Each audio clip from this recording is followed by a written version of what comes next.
നാട്ടുകൂട്ടി പോകുന്നത് മലയോര റാണിയായ ഇടുക്കിയിലേക്കാണ്. ഇടുക്കിയുടെ ചരിത്രം നമുക്ക് പരിശോധിച്ചു കഴിഞ്ഞാൽ കേരള കോൺഗ്രസിനും ഒപ്പം തന്നെ കോൺഗ്രസിനും വലിയ വേരോട്ടമുള്ള ജില്ല. ഒപ്പം തന്നെ CPIക്കും അവിടെ നല്ല രീതിയിൽ സ്വാധീനമുണ്ട്. പ്രത്യേകിച്ച് തോട്ടം മേഖലകൾ, പീരുമേട് അടക്കം. പീരുമേട് നമുക്കറിയാം CPIയുടെ മണ്ഡലമാണ്. പീരുമേട് അടക്കം വലിയ വേരോട്ടമുള്ള ഒരു ജില്ലയാണ് അവിടെ.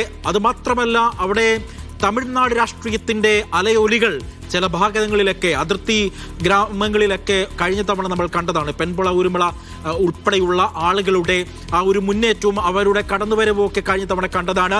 ഇടുക്കിയിൽ എങ്ങനെയായിരുന്നു കഴിഞ്ഞ തവണത്തെ ചിത്രം എന്നുള്ളത് മഹേഷ് പറയും. മഹേഷ്, ഇടുക്കിയിൽ എങ്ങനെയാണ് വലിയ മുന്നേറ്റം കഴിഞ്ഞ തവണ ഉണ്ടാക്കാൻ CPIനും ഒപ്പം തന്നെ UDFനും കഴിഞ്ഞിട്ടുണ്ടായിരുന്നു? മൊത്തത്തിലൊരു ടൈറ്റ് ഫൈറ്റ് ആണ് ജി. ഇടുക്കിയിലും ഇടുക്കനാര് എന്ന് നമുക്ക് പ്രവചിക്കാൻ പറ്റാത്ത രീതിയിൽ ഒരു ഫൈറ്റ് അവിടെ ഉണ്ടായിരുന്നു.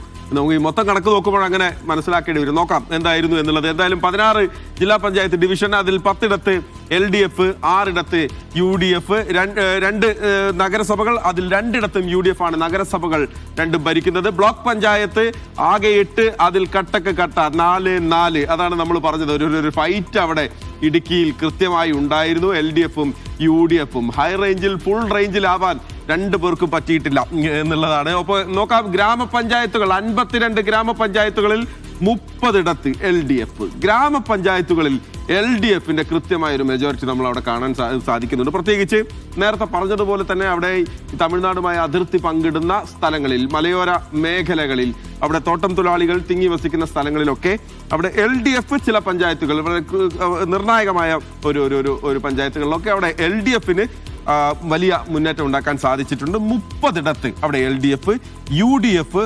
21ഇടത്ത്, BJP 1ഇടത്ത്. ഇതാണ് ഇടുക്കിയിലെ കണക്ക്. അജി, എന്തായാലും നമുക്ക് ആ കണക്കിന്റെ കൂടുതൽ ചിത്രം ആഷിക്ക് പറയും. ആഷിക്ക്, ഇടുക്കിയിൽ ഏറ്റവും കൂടുതൽ ഇത്തവണ സംസാര വിഷയം, ഒട്ടനവധി വിഷയങ്ങളുണ്ട്. അതിൽ പ്രധാനമായും ഈ തോട്ടം തൊഴിലാളികളുടെയൊക്കെ പ്രശ്നങ്ങൾ അത് വലിയ തരത്തിൽ ഈ പ്രാദേശിക ഭരണങ്ങളെ അത് വലിയ തലത്തിൽ സ്വാധീനിക്കുന്ന വിഷയങ്ങൾ തന്നെയാണ്. മറ്റൊന്ന് വന്യമൃഗ ശല്യവും ഒക്കെ വലിയ തരത്തിൽ അത് ഉണ്ടാവുകയും ചെയ്യുന്നുണ്ട്. അപ്പോൾ ഇടുക്കിയുടെ മനസ്സ് ഇത്തവണ എന്തായിരിക്കും? കണക്കുകളൊക്കെ മഹേഷ് നാം പറഞ്ഞു കഴിഞ്ഞു. എന്തായിരിക്കും ആഷിക്ക് ഇടുക്കിയുടെ മനസ്സിലുള്ളത്?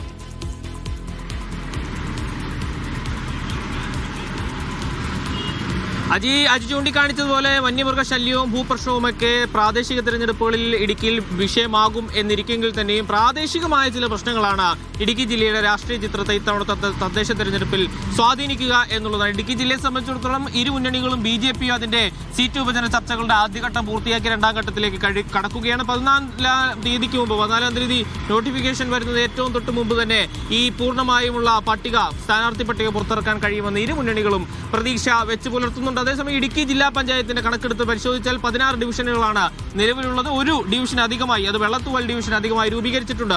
ആ ഡിവിഷനെ സംബന്ധിച്ചിടത്തോളം ഒരു തർക്കം ഇരു മുന്നണികളിലും രൂപപ്പെട്ടു വന്നിട്ടുണ്ട് എന്നുള്ളതാണ്. പുതിയ വെള്ളത്തുവൽ ഡിവിഷന് വേണ്ടിയിട്ടുള്ള അവകാശവാദം UDFൽ മുസ്ലിം ലീഗും കേരള കോൺഗ്രസ് ജോസഫ് വിഭാഗവും കോൺഗ്രസും ഒരേ സമയം ഉന്നയിക്കുന്നുണ്ട്.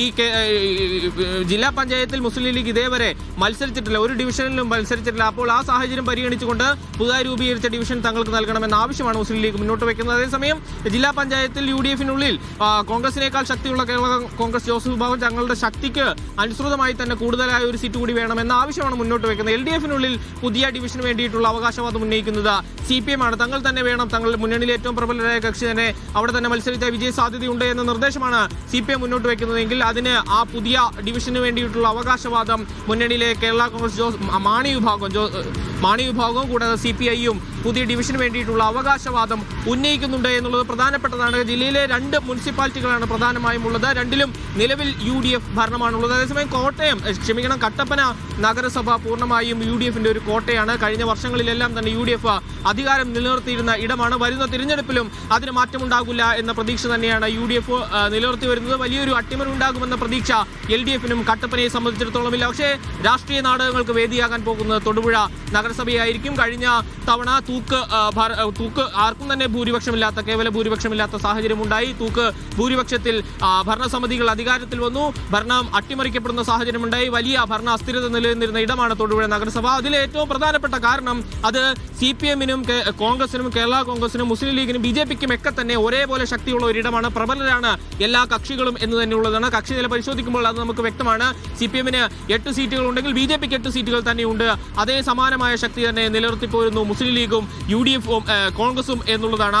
അതുകൊണ്ടാണ് എല്ലാ കക്ഷികൾക്കും ഒരേപോലെ ശക്തിയുണ്ട് എന്നുള്ളത് ഈ തൊടുപുഴ നഗരസഭയിൽ വീണ്ടും രാഷ്ട്രീയ നാടകങ്ങൾക്ക് വേദിയാകുമെന്നുള്ളതിന് കാരണമാകും. അതേസമയം UDF-നുള്ളിൽ തന്നെ ചില അസ്വാരസ്യങ്ങൾ ഉടലെടുത്ത് വരുന്നത് മുസ്ലിം ലീഗിനുള്ളിലാണ്. മുസ്ലിം ലീഗിനുള്ളിൽ ഇപ്പോൾ തന്നെ ചില വിമത നീക്കങ്ങൾ ഉയരെടുത്തിട്ടുണ്ട്. അത് സീറ്റിന്റെ അവകാശവാദവുമായി ബന്ധപ്പെട്ട് യൂത്ത് ലീഗ് നേതൃത്വം ഏതായാലും വലിയ രാഷ്ട്രീയ നാടകങ്ങൾക്ക് വേദിയായ തൊടുപുഴ നഗരസഭയടക്കം ഇത്തവണ ആർക്കൊപ്പമായിരിക്കും കാത്തിരിക്കാം നമ്മൾ.